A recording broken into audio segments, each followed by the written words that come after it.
Let's talk some toys in here. Oh, what's everyone doing today, YouTube? It's the man-child. Alright, so the third and final figure on the list with the Powercon 2021 exclusives is the good old box set a lot of people really want to wait for, FAKER and DUPLI-CAT. Look at that box, man. Gorgeous. So yeah, I just got this in. Well, yeah, I just got it from eBay.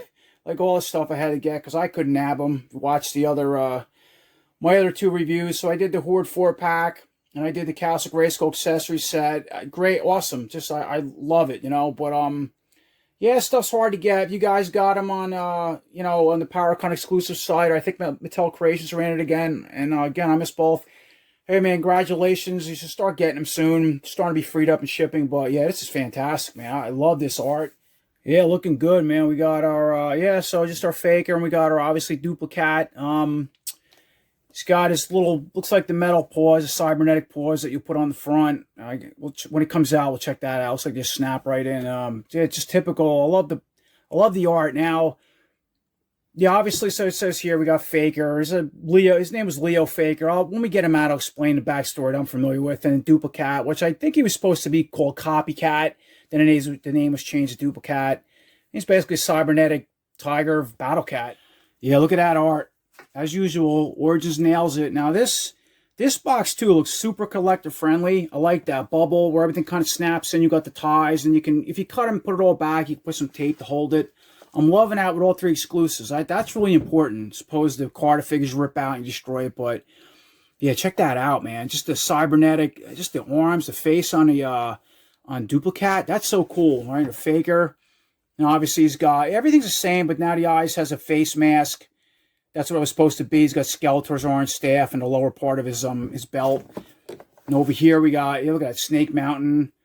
Got that. Now that, I think she was a she's on the back too, but check out that figure. Let's flip around in the back and we'll get a better image of who she was. All right, so we flipped around in the back. I mean, all right, yeah, I can't even, Jesus. I don't know what's better, the figure or the art. It almost looks 3D, but it's not. And I say that because the Classic Grayskull accessory set had like a 3D kind of outprint, but no, it's just painting, but beautiful. But same thing. Now we have Flying Fist He-Man. Now he's coming out soon, and so is Terraclaw Skeletor for the Origins. They're going to be deluxe figures. God, I just can't get over the art. We got some lizards and monsters, and again in the back, like the front, we have Snake Mountain. Here's that female. Now I think she was her name was Sultra, I believe. She was like a sinister sorceress or an evil sorceress concept that went back from the 80s. There was never a figure made on her, but that's who I believe she is. And I think in the concept she had a witch's hat and whole deal. She has a mechanical broom. And check that out. Kind of like the Spirit of Grayskull. We got like an evil face coming out of Snake Mountain. That's pretty cool, but yeah, gorgeous. And on the side here, we got Battle Armor Skeletor. That's pretty cool. Yeah, obviously he's already out. I'm liking that. All right, we got the other last piece of side art here. And I don't know who that is, but that kind of looks like Rock-On or Stondar maybe. Right? Am I seeing that right? Like a stone formation, hands and just the shield. And he's in green, usually be blue, but that's, I don't know, that'd be cool. I wouldn't mind those guys in the line. Let's get these guys out of the box, and we're going to check them out. All right, so we got everything out of the box. Yeah, we'll go over them one at a time, right? Yeah, we'll save the cat for last, tease you. And then we'll get them together and do some comparisons. Yeah, so we already have one FAKER out, right, for the Origins. Pretty much looks the same. Again, side the staff, a couple of changes here and there. And again, I'll compare them. Now, pretty much the backstory to Leo FAKER. So back in the 80s, is the kind of the line, the MOTU line, the vintage line was kind of winding down in USA. And the toy started becoming like more popular, I think, in other countries. And I think Mattel partnered up with a company. It was from India. And they called themselves like Leo Mattel or Leo Toys. And more or less, they would make their own versions or modify some of the existing figures. So obviously, FAKER was one of them, and they called it Leo FAKER, and they added I guess it was an eye mask, and just some of Skeletor's orange accessories. So that's kind of the backstory I know where these guys come from, and Mattel now kind of redesigned and put them as exclusives to add to the MOTU's Origins line. All right, so, you know, typical, I don't know if you have FAKER or not, but yeah, the hair looks a little darker maybe, but now you can see that. See, I think that's what that was supposed to represent. It had the red eyes, but it was like an eye mask or something from what I read. Yeah, but typical articulation, right? If you're not familiar, has Skeletors, right? The chest armored. Same thing we've seen before, waist. Okay, arms in and out, elbows. Wrists. Now he has two closed wrists as opposed to the first release that has a closed and a open hand, or I call it a karate chopping hand. Legs all the way out. Okay, good knee articulation. Now, this guy, the knees are pretty tight on this side, but this one's kind of loose. And I'm going to show you something, because this is a big problem seen with QC issues with the Origins. But let's get through the articulation first. And the boot and the feet are really tight on this. I like that. Okay, any kind of pivot back and forth. And then, yeah, then he comes with Skeletors that lower, that infamous dress piece he wears for the, I guess it's a protection or something like that. But it's in all orange. His weapons, all right, that's Skeletor's ram staff, just all in like an orange. It almost looks like, that's kind of an orange metallic, goldish tint, but it's, yeah, I like the way it's done. It's different. All right, we got the full orange power sword. So the Kala type sword, just pretty cool. I like that. All right, we got our two Fakers together. Okay, so we obviously have our Leo Faker and Origins first release. And he also comes with a full power sword, orange. And the hair, that's all that's really different aside all that stuff is just, and his hair is a deeper orange, where Leo Faker is more of a lighter, dull, flat orange, I'd want to say. And the armor's, yeah, I guess they kind of look the same. This one to me seems like has more of, like I said, metallic color. It could just be my light, but everything else looks the same on those two. And this is kind of the difference in the faces, just for a close-up. So obviously, yeah, the Faker's just, yeah, a typical He-Man face, and obviously it came with the vintage head from the from the vintage line, and then yeah, it's our Leo. So yeah, pretty cool, different. Now he has also Leo seems. Yeah, it's hard to it's hard to tell. This face is, it just could be the paint. It has more of a flat color, where this Faker's glossy. But yeah, that just could be again something from the factory. And I think the sticker, I already looked under here. The stickers are all the same. And the armor, everything you could change and swap out. So it's kind of the difference between those two. Another thing too I wanted to show, I just wanted to, so we're cleared out. So I took the armors off both of the Fakers, obviously Leo, first release. The chest stickers are exactly the same, and I was curious. So, because I already assumed they were, but maybe I was wrong. You don't never know with this stuff. Could have something different, but no, then again, it's just a repaint, so why would they? But yeah, it's just if you're curious on that. All right, so another point I want to bring up is about, it's kind of loose, the QC issues. Now, the Origins are great. Obviously, they were intended for children. Of course, all the collectors and MOTU fans are buying them up, seems to me. And yeah, the design is good. And once in a while, you get loose joints maybe in the arms or the head, but that's not really the problem. To me, it's either the feet, but it's primarily behind the legs of every one of the newer releases I've seen, especially since Wave 6 and 7. And where they just fall down. You notice I put a lot of my figures on figure stands, but I bought a product I'm going to show on Amazon. Somebody told me about it. You kind of tighten the joints up. So let me bring that in. So I kind of, yeah, this is called, they fix loose joints for action figures. There's a few different ones actually. I don't know. I just looked up, yeah, action figure loose joints or whatever it was on Amazon. I came up with this one. I looked at the reviews. Kiki, is that the, okay, whoever that manufacturer is, but that's the one I got. But I'm going to show you. I used it on some of my other figures, I'll show you, but I'm going to put some on Faker, show you how it works. All right, so back in here, see, that's the best way I can see getting into the joint, but I'll just kind of see this has, there's different nozzles it comes with. I just put this one on. It's kind of a white liquid. I'm going to put a little bit inside the joint, like that. Kind of see how it's milky in there. And then kind of rock the joint back and forth. Kind of get it in there more or less, if you can. All right, and then maybe take a brush or a... if you have an alcohol pad, that would be better to wipe the excess off. Something like that. See, it kind of runs out of the knee. You got it, you'll just clean it. It comes off easy, but and I just straighten it out and I let it sit and dry for a while. All right, so I put a little bit on knees and let it dry. It takes about, should let it dry overnight to be best, but it dries pretty quick. Now, speaking of QC issues and kind of a correction update, while I have this video going, I want to bring something in here. So I'm going to bring Faker out for one of the Horde Troopers that came in at Powercon exclusive Horde 4-pack. All right, so before I get into this, I just want to leave a shout out to Retro Toy Escapes. Right, he's from Malaysia. As I was making this video, he just posted, ironically, a video of the Horde Trooper action feature from he actually has a vintage Horde Trooper, and I think he was showing the newer Horde Trooper from Wave 8 coming out. But yeah, it kind of backs up what I'm talking about, how both of my Horde Troopers, which you're going to see, don't work with the action feature when you hit this or push on it. So yeah, I just wanted to leave a shout out to him, and I'll leave a link in the description. So they had the same problem. The knees were a mess. Now I put that stuff in there. You kind of see it's tacky, but the knees are nice and tight now. Now it's not something you're going to keep breaking it back and forth because you wear that resin coating out. But see look how tight that is now. I like that. So that's what the product does. The same thing. I put it back in the knees. It kind of ran. I cleaned it up, but he's 100% better than he was. Now the other issue too, what I want to bring up, people on my last video, you can go check it out, was like, I was talking about like, oh cool, this pops apart. Like, look at that. I think that's awesome. People were like, what, that was. Apparently that was an action feature from the vintage. I never had the vintage. I had most of the vintage line. And there was like maybe 3 things I never had. I never had Eternia. I never had Horde Troopers. And I think Blade.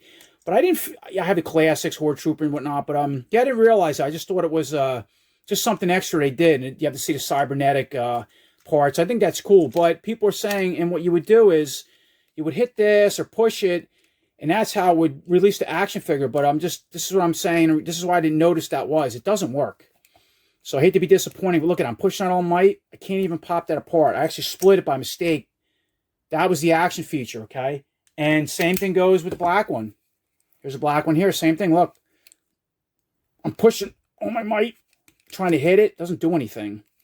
So just from the collar, splits right apart. You know, kind of disappointing, but I'm just... So yeah, I'm just just saying, yeah, okay, I get it. Thank you. That, informed me that was an action feature. I didn't know, and they didn't improve it from how the vintage was. So yeah, sad to say, but I thought that brought it up. But now he had the same problem in these too. It's 100% better, nice and tight with that material.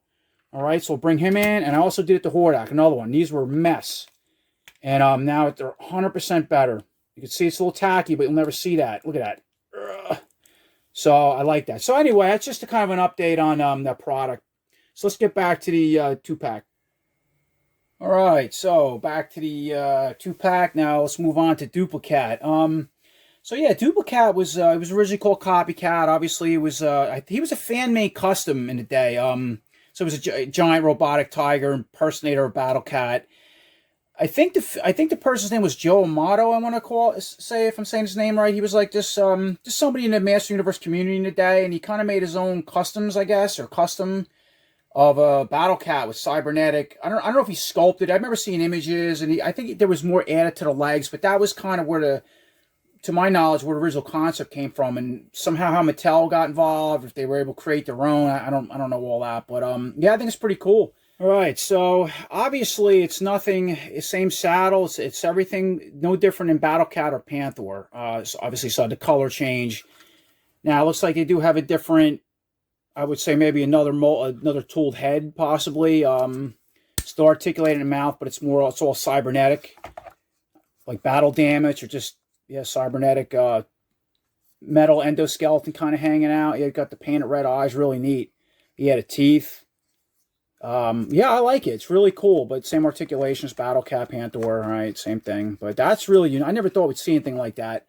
That's a pretty neat concept. Now, he does have, the only other part cybernetic he has is obviously these claws, all right? And all they do is they pop on like this.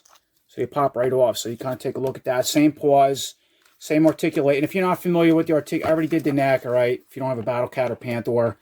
Yeah, it's real improvement over the vintage. Elbow, and it's got shoulder, and here the back, kind of stiff, forward, backwards. All right, these can kind of, they're tight, go in and out. And there's no other articulation here, and then the tail would articulate. Now, I think these are really cool, okay? But in my opinion, this would have been a time, because a big complaint with the Battle Cat Panther is that they did all this articulation. It would have been nice to have articulation or a ball joint in the back, the rear part of the paw, especially the front, if anything. The front was the biggest complaint. I said the same thing too. Now to go back and they already released, how many Panthers now? Battle Cats, a couple. So I guess to go back and cut, just add the pin and the ball joints. It's more costly and complex, I guess now. But what would have been better, and I don't know if it's the same problem, or how complex it is, but would have been cool to cut this, have this cut. This part, and it could just be a pin that maybe goes in and spin left to right now. It's not going to have a ball joint, because that would change. That's, I think, more complex. And maybe these could have slipped in. I don't know. And then the claws could have had a ball joint in her, and he's been articulated maybe. I don't know. That would have been cool. They could have did something like that. And the peg would have popped this off, put, what I'm saying, put it in, and this part would articulate. But okay, they didn't do that. Yeah, kind of bummer. But aside that, it's cool, you know. It's different. All right, the other thing is, so I stripped them bare bones, just popped the saddle and the two cybernetic claws off the front. Now, here's another thing I discovered, too, pretty neat. So that's what he looks like, obviously. But check this out. He also has a sticker. A robotic sticker they put just like Faker. Look at that. It's like a tape, VHS tape or something in there. Yeah, definitely the 80s. I guess that was Eternia technology in the 80s. But, all right, that's cool. But yeah, that's kind of what he looks like underneath. And what's that? I don't know if that's, maybe that's just their stamping from Mattel. It's got like a metal, okay, pretty cool number in there. Yeah, pretty neat. You know, it's I like it. Color's different. It would have been cool. I kind of wish too it would have had more. And what you could customize this, and I might. Just like had a face, you could put some, you know, but then you'd have to drum or glue, and here you go. It just cost and what it is to get this figure. And like once you do it, you mess it up. But you could put some other kind of metal, give them other parts, toys, and just put other cybernetics on if you want to. And that's how the original concept of DUPLI-CAT was, or Copycat was done from that. I think Joe Amato did it. You can see just pics online, but yeah, pretty cool. All right, we got our Faker, Leo Faker on the DUPLI-CAT. Yeah, you know, it's a simple repaint with some changes, but it's like all Master Universe stuff that's repaints, and that's really the main core of the brand. You know, what makes it so cool. Yeah, it's great. I like it. Really, I never thought we'd see anything like that. Now, you know, if you, I think it was a $60 set. Now, if you got that for $60, or if you had to go on eBay, $100, it's worth it. But some of these, to get it on eBay, I paid a pretty high cost. It wasn't terrible, but some of these, what people are charging, I honestly don't think it's worth it.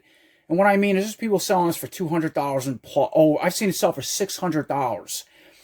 Believe it or not, when Powercon first went off and nobody can get them, unless it means that much too. I mean, you're just really getting a Faker with some chain, you know, side Skeletor's weapons, and you know, you're getting another Battle Cat with cybernetic heads different, some claws, and the sticker. But there's no other. Again, it'd be cool if the legs articulated. They had maybe disappointments in the joints. Had some more cybernetic metal parts showing. I don't know. That's my opinion. But for what it is, if you got it, if you know, for the fair price, it's awesome. What a great accessory. I'm liking it a lot. It's really cool. So let's get some cats together, right? And we'll pair some. We'll finish the video up. All right, we got our first release Battle Cat, and I got the first release Origins He-Man with the vintage head on. Right, him and Faker, DUPLI-CAT, me for the first time. Hey, Faker, nice cat. Thanks, He-Man. It only took 40 years to get him. So yeah, that's pretty neat. It looked good. All right, for last comparison, we got good old Battle Armor Skeletor and the Flock Panther next to Leo and Copycat. Looking good. Again, you know, nice cat, Faker. Cybernetic, blue, pretty neat. Yeah, mine's got fur on it. How about that? But yeah, that's I'm liking them. Really, yeah, it's cool. You know, just another sucker for repaints. So let's do those two together. All right, finish the video up. Got a couple things. I want to bring in the mailer. Yeah, I do it backwards. Usually show the mailer first, but so that's kind of the front. Great art. It's all like original pencil sketch. And that's the back of it. Okay, art concept again, pencil sketch. Really nice. Box alone's cool. Just keep that. I don't even know if I'm gonna keep this, but yeah, I like, you know, it's packed in that, so that's cool. And I got a couple more things for a teaser for you guys. All right, for you guys in Revelations, these will be coming reviews soon down the road, in a week or two maybe. But yeah, I got some Revelation guys here. Right, I got Fisto, Andrea, and I got Stinkor, and Scareglow's out too. But I already have the Comic-Con, the Mattel Creation exclusive one, so I'm not going to get him and did a review on it. But yeah, it's pretty cool. So a little teaser if you guys want more Revelation stuff. All right, so that's pretty much a review of yeah, the Leo Faker and DUPLI-CAT 2-pack. Yeah, I'm glad I got them. You know, if you guys, like I said, order them, you should be getting them soon, hopefully. That shipping, I said in my other video, there's the whole mess on the Pacific Coast with the shipping containers, and now that stuff's starting to free up a little bit. But yeah, I think they're great. Cool. If you got them on those sites, or you pay a little extra for eBay, you can find them. Go for it. I love it. It's more Origins, the better. Hope you guys are doing great. I appreciate also your subscriptions. Hey, you got any questions or you want to ask some comments? Hit the comments up, man. I'll get back to you one day. So thanks for watching. I hope everybody's doing well. Until next time, take care.